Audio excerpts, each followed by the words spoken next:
स्तनटा से पुष्टि साधन हम से विटामिन बढ़ प्रोटीन बढ़ आ रोग प्रतिरोधक क्षमता बढ़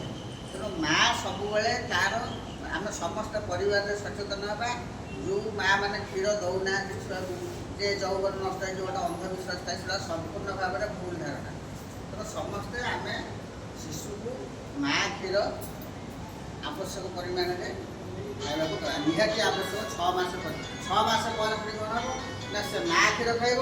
आउ बाहर खाद्य खाइब बाहर खाद्य मैंने पनीपरिया सिझा कि आमर बुट चूड़ा भजा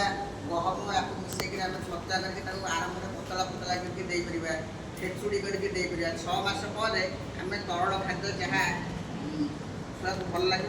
आपण मानक जहाँ भी भल लगे ସେଇଟା ତାକୁ ଦେଇପାରିବେ ଅସୁବିଧା ନାହିଁ 6 ମାସ ପରେ ଆମର ତ ହିନ୍ଦୁ ଅନୁସାରେ ଯେ ସୁନ୍ନକ୍ଷେତ୍ର ଜନ୍ମଦିନ ନହେଲେ ଭାତ ଦିଅନ୍ତିନି କିନ୍ତୁ 6 ମାସ ପରେ ଯଦି ଭାତ ଚକଟିକି ବି ଦେଇପାରିବ ପତଳା ପତଳା କରି ଛୁଆ ବି ଖାଇପାରିବ କିନ୍ତୁ ଆମର ଏଇ ହିନ୍ଦୁ ସମାଜରେ ଏଇ ଗୋଟାକ ଯୋଗୁଁ ଦେଉନାହାନ୍ତି ପନିପରିବା ଛତୁଆ ଏଗୁଡ଼ାକ ସବୁ ମଧ୍ୟ ସେ ଖାଇପାରିବେ।